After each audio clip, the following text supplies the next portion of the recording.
All right, with us, University of Minnesota Duluth, our student athletes and coach. And Coach, we'll start with a statement from you, and then we'll take questions for our student athletes. Well, first of all, I think it was a real good hockey game.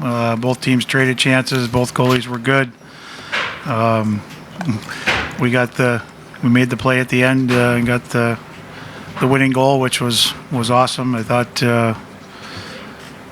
But just both teams battled. I mean, it was what we expected. It was pretty much a classic game that, we got the last bounce and we get to keep playing. Thank you, Coach. Questions for student athletes? Go to my guy from Duluth right here. Austin or Carson, both of you. Did you guys feel like your line at any time had a bit of a speed advantage out there? Providence had mentioned that they were trying to match up with you guys. I think we just stuck with the process. We supported really well.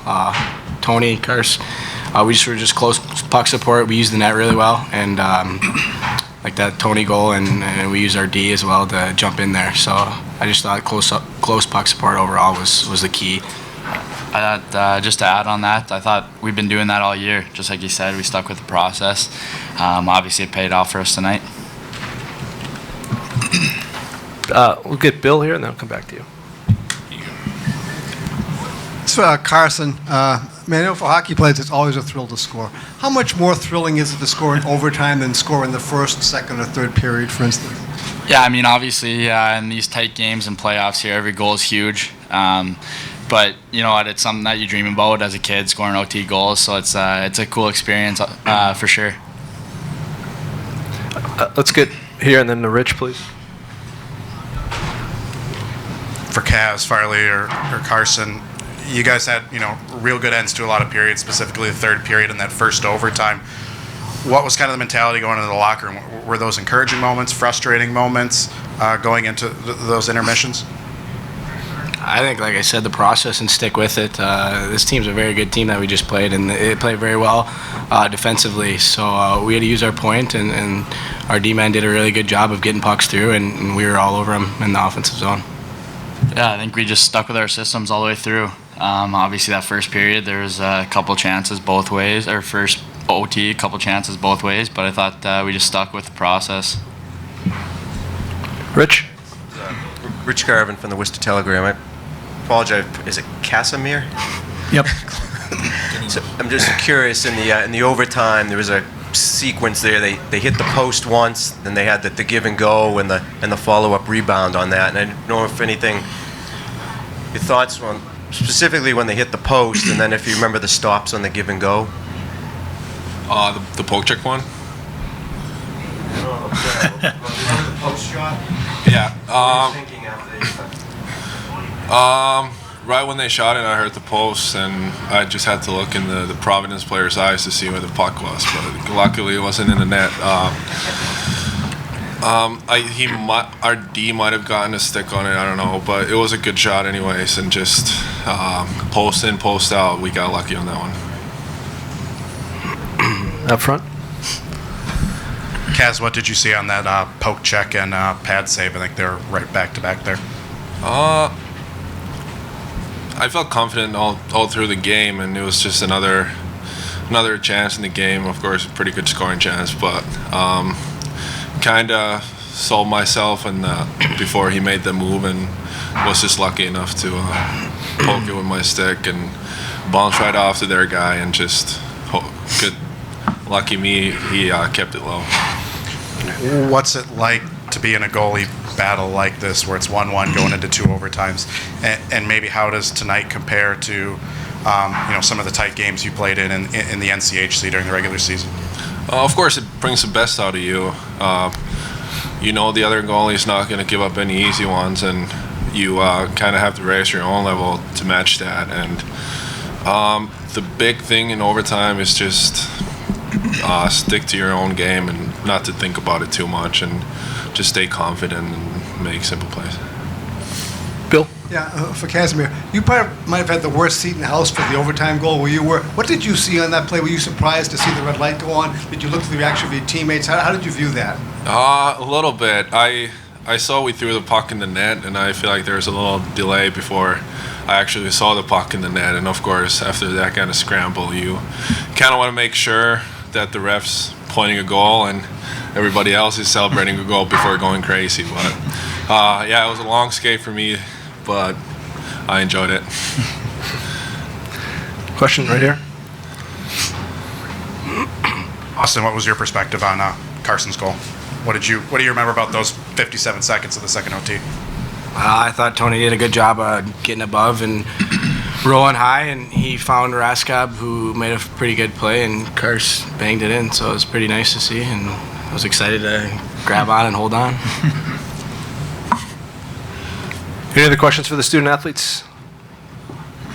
Okay, gentlemen, thank you very much. We'll see you tomorrow night. You're dismissed. Good job, guys. All right, questions for Coach. We'll go right here, please.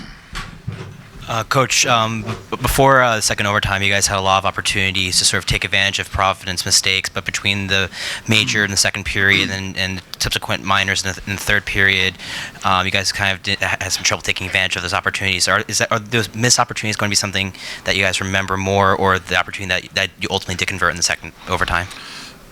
I'm going to remember the second one more. But there's no question. In these games, you don't get a lot of opportunities. Obviously, we had the 5-minute major. We took a penalty on that, and we had, I think we went 0 for 4 on the power play, and those are difference makers. And it's the same thing at the end of the latter half of the first overtime. We had some really good chances, and how many times if you're around the game long enough, you see it go the other way sometimes real quickly, and we just reminded our D there on some of those, to make sure that they didn't both shrink down, because all it takes is one bad bounce or a poke check, and they've got some speedy guys that were kind of shooting the seam there, and unfortunately it didn't happen, but we reminded our guys. But I'll definitely remember Carson's goal for sure, because that was obviously early in the overtime, and to not extend it anymore, and it was obviously gives us an opportunity to keep playing. Question here from Hi, Rich. Scott. Rich Thompson, Boston Herald. You're a number 4 seed. You cross the country. You knock off the defending champions in double overtime in a 2-1 game.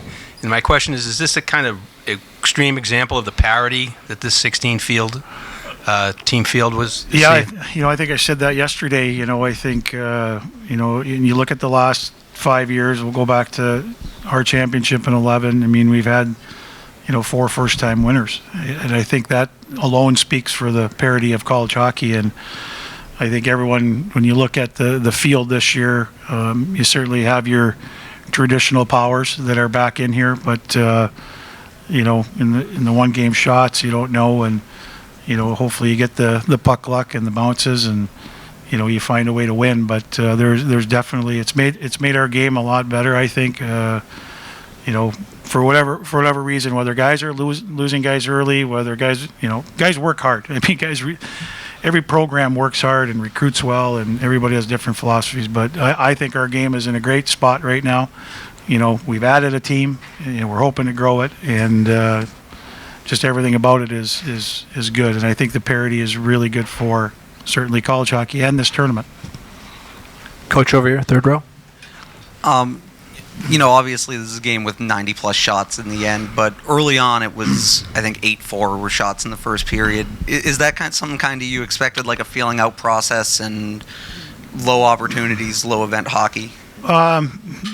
Yeah, a little bit. I think that's pretty typical of two teams that haven't played each other. I think they're good defensively. I think we're good defensively. So, I think numbers speak to that, but it kind of opened up there as the game went on for sure, and that's why it was a pretty entertaining game. And as a coach, you kind of just, once it gets to the overtime and you kind of settle in, you just kind of watch it, and someone's going to win and someone's going to lose, and sometimes it's unfortunate that someone has to lose those games, because I thought it was a real good hockey game. But for our group, it's kind of been the way we've been the last couple months. We battled through some adversity during the year, and we've just kind of stuck to it. And I think our guys did a great job of that again tonight. And we found a way to win at the end, and now we got to do the same thing tomorrow and hopefully keep playing. We'll go third row and then right here. Go ahead. Michael King, College Hockey News. Sticking with the shots, your 55 is a Northeast regional record. So how do you coach your team to sort of balance shot volume and shot quality? Well, against this team, and we've played a lot of teams that through the year here that, you know, we try and play with the puck a lot. I know you hear that a lot from teams, but we really made sure against these guys, because they do a really good job of blocking shots, protecting the dots, as I call the house, whatever you want to call it, and you don't want to force plays because they're a great transition team. They really transition quickly from defense to offense, and you know, I'd rather see us, you know, work pucks low to high, maintain pucks. I thought we got better as the game went on with that. Now some of those didn't get through still. Some of those did go low, and I thought we passed up some shot opportunities that maybe we could have, but we were trying to be very conscious of not starting their transition. And I thought our guys did a good job with decisions coming into the zone, because they really have numbers back. And if you start getting fancy, they're going to go the other way. And you know, there's a few teams in our league that play that way too. And you really got to be smart with the puck. And I thought our guys did a really good job of that. And our D did a good job tonight too, you know, trying to get pucks out of our zone to start our transition. Right here. Scott, what do you think it was that allowed things to kind of open up for you guys later? Was it just the game going on?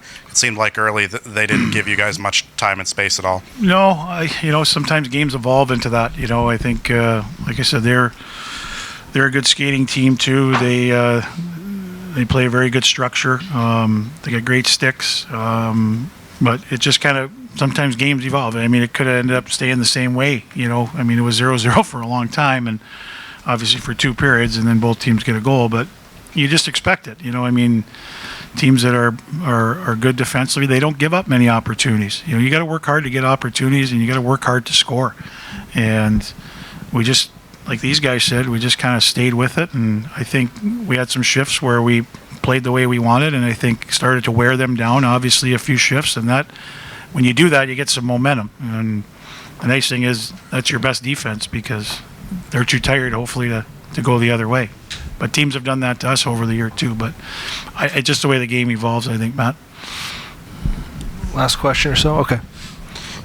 Scott, you kind of mentioned after the St. Cloud loss that there might have been a little dip in the team, and you had to get them back going again. Do they kind of feel like how they did after that North Dakota win a week ago? Anytime you're still playing, you better feel good. And you know what?